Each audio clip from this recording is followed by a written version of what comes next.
Dear scholars, Assalamu alaikum, good afternoon, welcome in the class. Uh, we have been discussing political culture. Today, we will discuss some more points on this topic.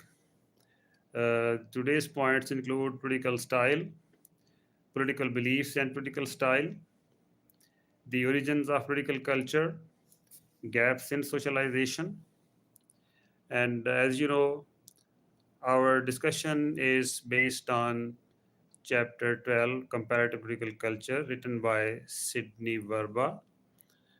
Today's discussion is its part 4, and this chapter is taken from the book Political Culture and Political Development. This book is edited by Lucian Pai, Sydney Verba, two great political scientists. So, political style. What is political style?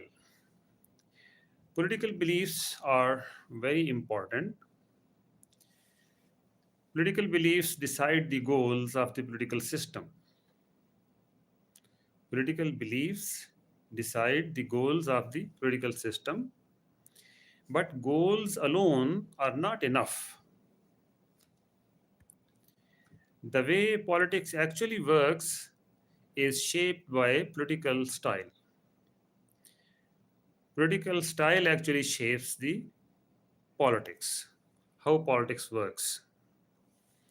Political style has two parts: structure of beliefs, it is the cultural side of political style, and second part of political style is norms of political interaction. Norms of political interaction. These are two parts of the political style: structure and norms, structure of beliefs and norms of political interaction. Number one, structure of beliefs, cultural side of the political style. Structure of beliefs is about how beliefs are held, how beliefs are formed. Now, not about what people believe, but about how they think and organize beliefs, political beliefs. Second part of political style is norms of political interaction. These are informal rules of behavior in politics. Norms of interaction are informal rules of behavior in politics. They guide how people apply their beliefs in real political situations.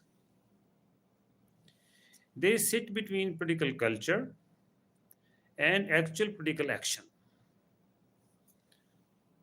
Political beliefs sit between political culture and political action.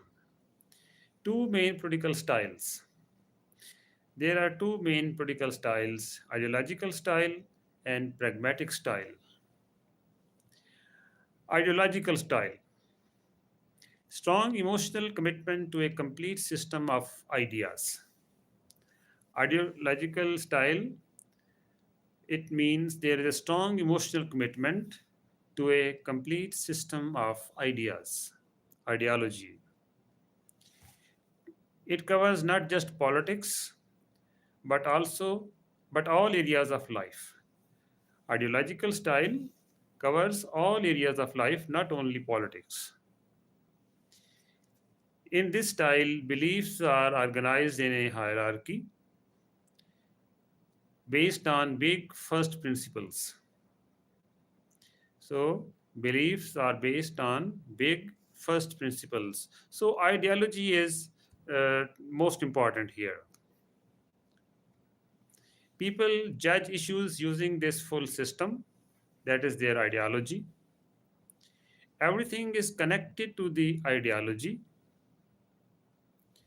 Second main political style is pragmatic style. In the focus in pragmatic style is on practical problems. Each issue is judged on its own merits. No need to follow a big overall theory. Decisions are flexible and decisions are situation based in the pragmatic political style as compared to the ideological political style. Decisions are flexible and decisions are situation based. Some general principles may exist in the pragmatic political style, but they are not rigidly applied. There is flexibility in pragmatic style.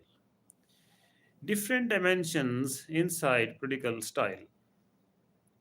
One dimension of political style is open versus closed belief systems. Another dimension is explicit versus implicit beliefs. The third dimension is expressive versus instrumental politics. These are various dimensions within the political style. Open versus closed belief systems. Open beliefs are flexible. Open beliefs are ready to change. Open beliefs accept new information. And open beliefs are willing to compromise. Closed beliefs are rigid. Closed beliefs resist change. They do not accommodate change. Closed beliefs ignore new information, and closed beliefs avoid compromise. They are rigid.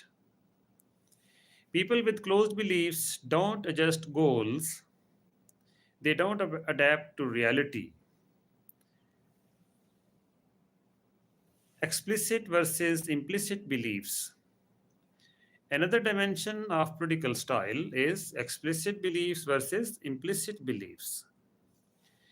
Explicit beliefs are clearly defined. Explicit beliefs are fully explained.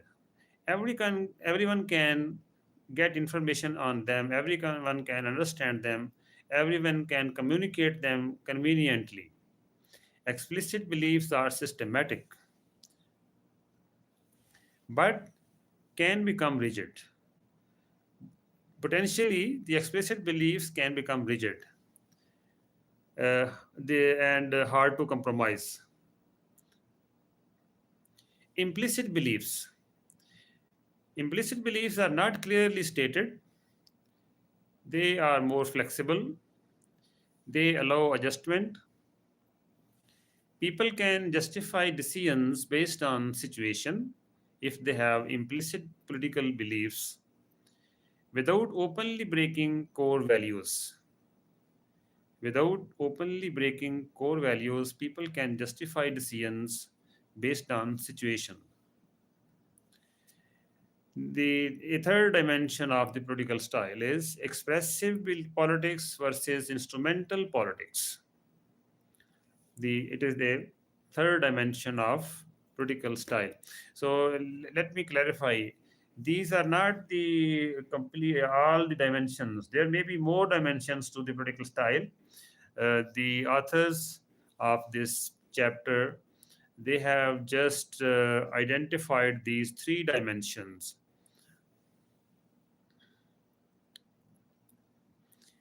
Expressive politics.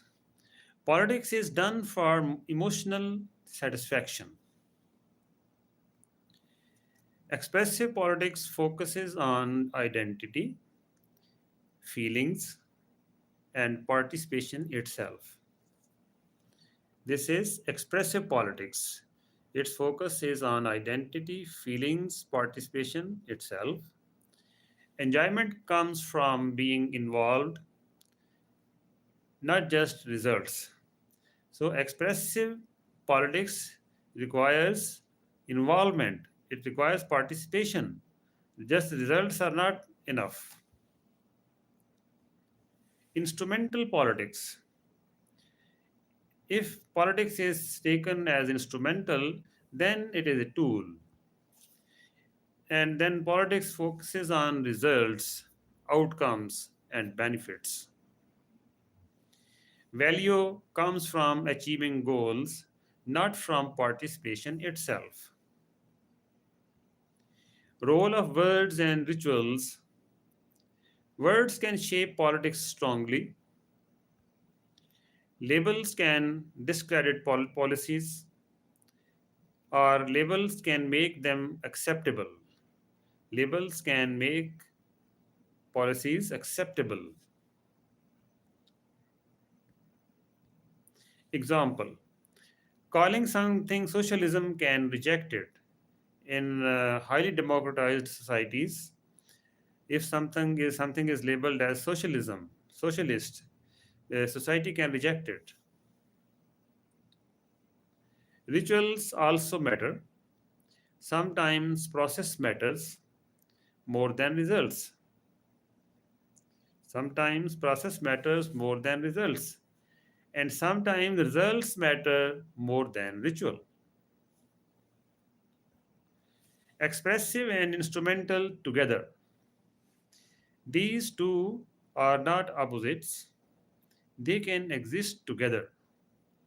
Expressive politics and instrumental politics are not opposites, they can exist together. Strong political movements give emotional satisfaction and achieve real goals. Political style and stability. Many thinkers link stability with pragmatic style, open beliefs, and flexible thinking. So, many political thinkers believe that if a society, a nation has a pragmatic political style, it will be more stable. The state and society will be more stable. On the other hand, if it is what was this other dimension? I think ideologic.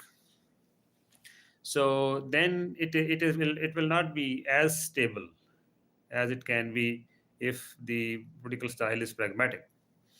Similarly, if political beliefs are open, it lends more stability to the nation, to the country, to the people, to the society. And if political beliefs are closed, then it will lead to less stability. The country will be less stable. There will be more political problems. And if the political thinking is flexible, if the political thinking is not rigid, then again the nation, the society, the country will be more stable. Why? Because this allows compromise, bargaining, limited conflict. If a society, a nation has pragmatic political style, open political beliefs, and flexible political thinking,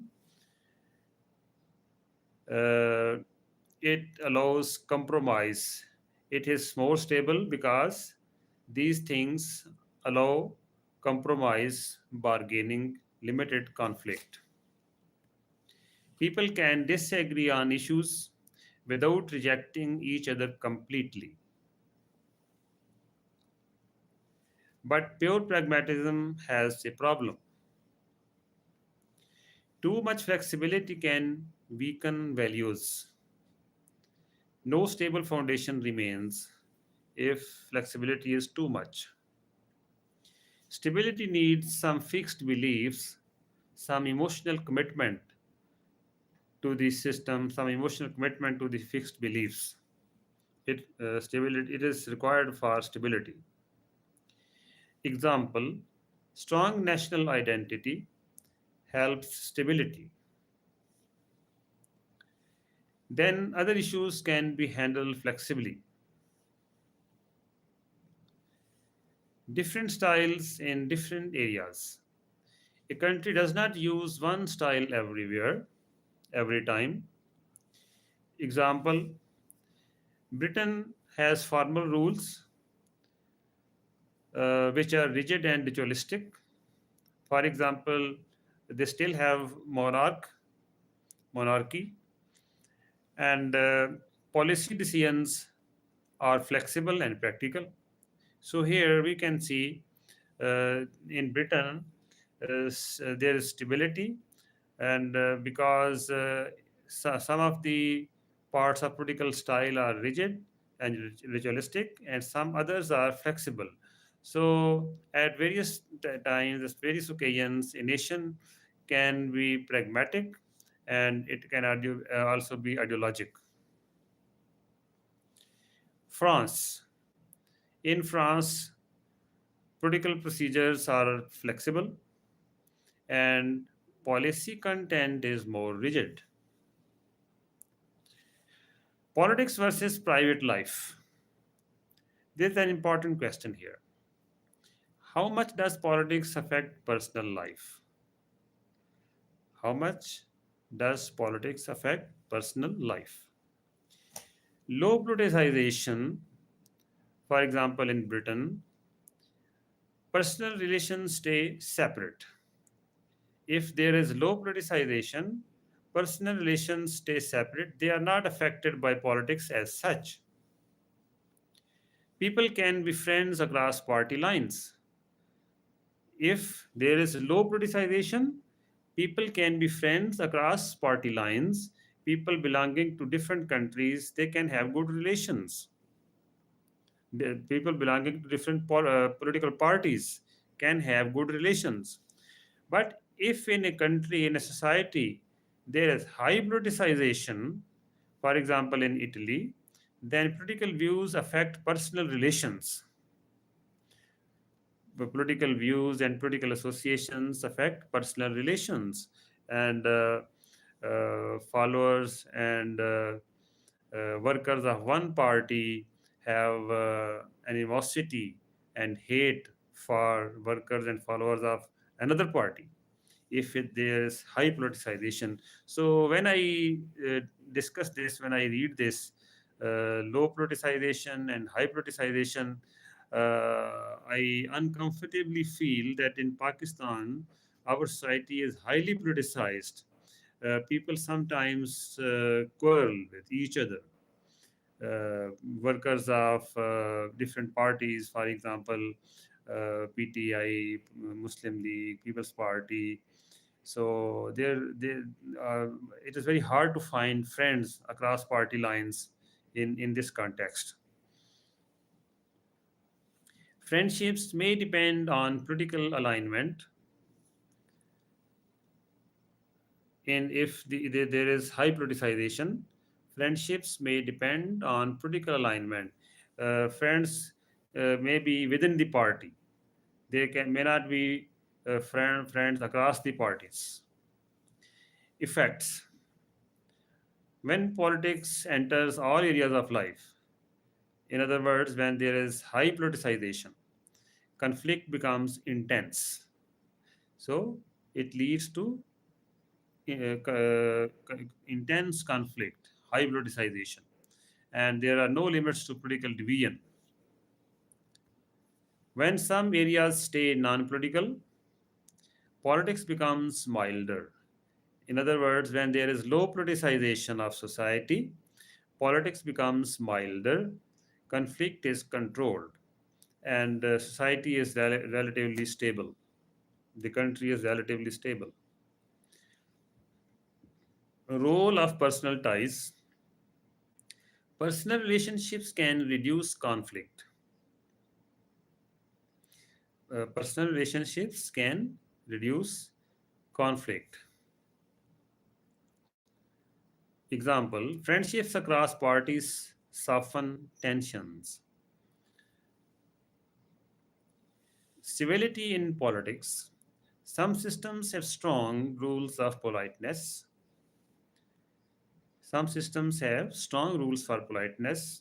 These rules include respectful debate, limits on attacks, reconciliation rituals. So while I discuss these things, these points, I think uh, that after elections, or sometimes before the elections, there are alliances, political alliances.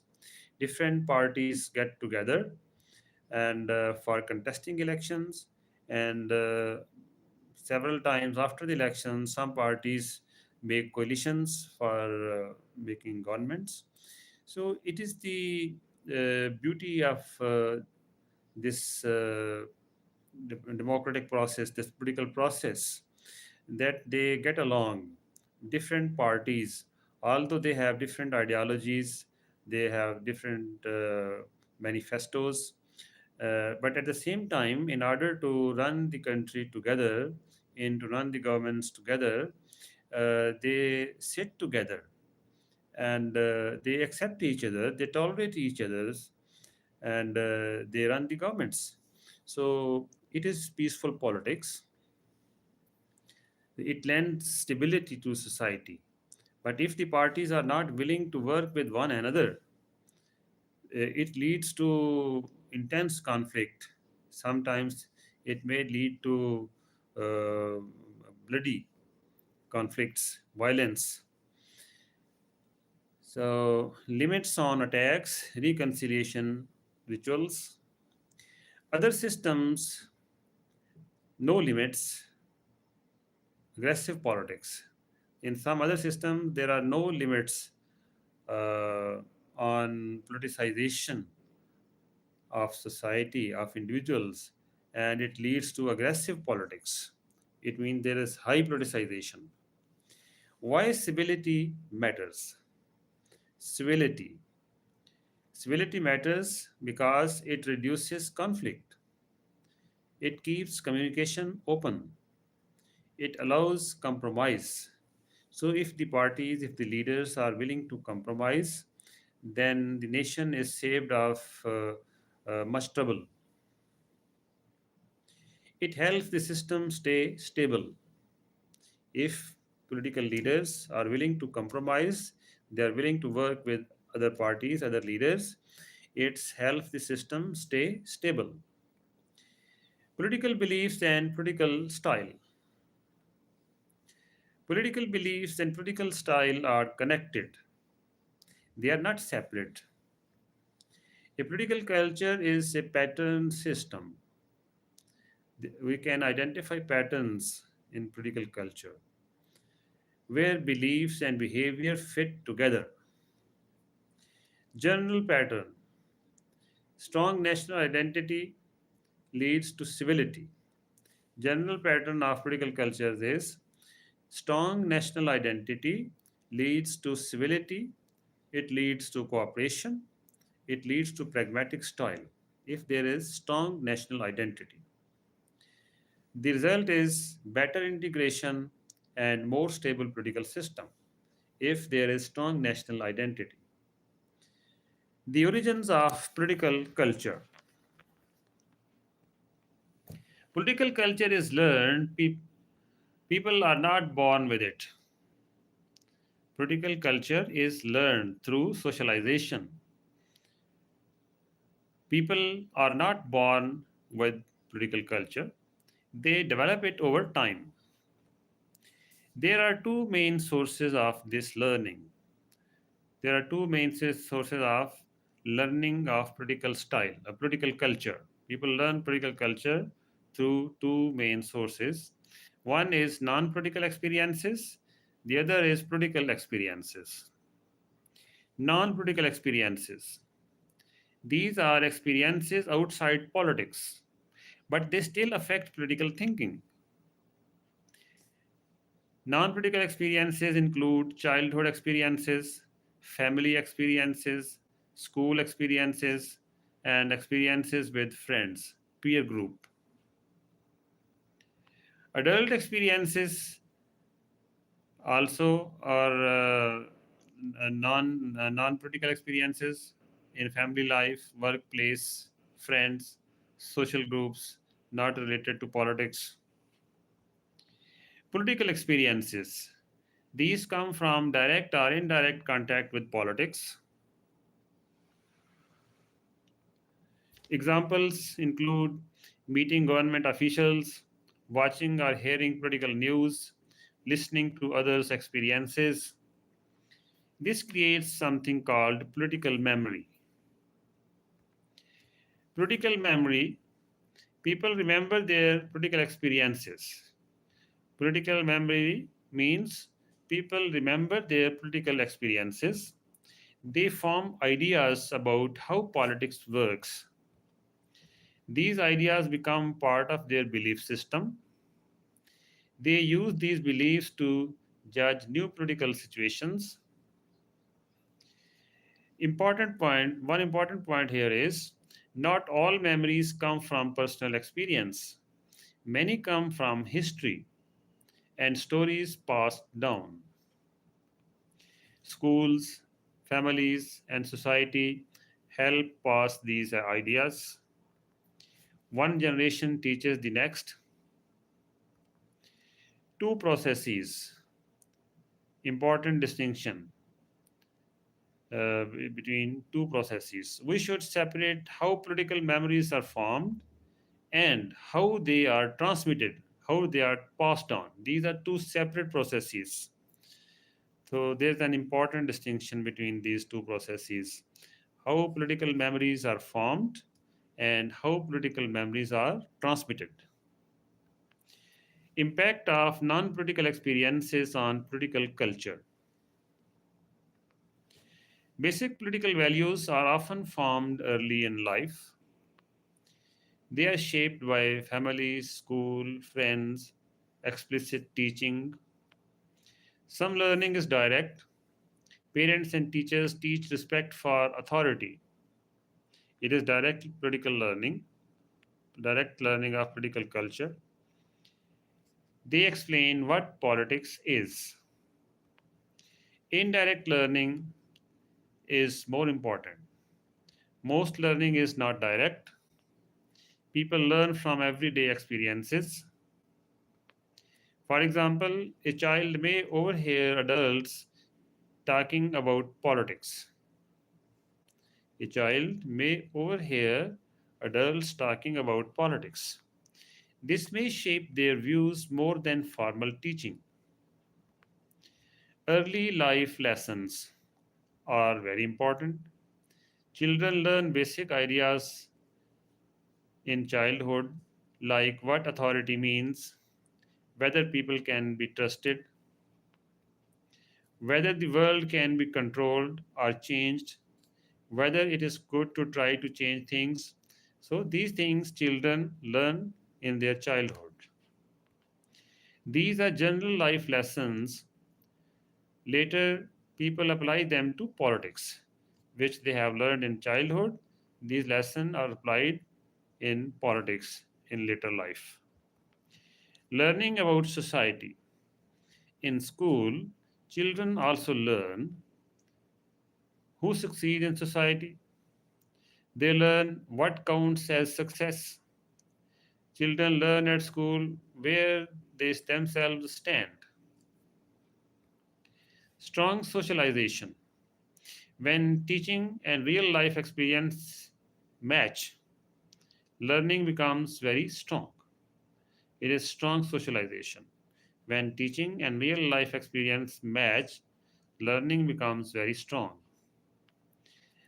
Example, in Ethiopia, Amhara society, children learns respect for authority everywhere. This creates strong obedience attitudes,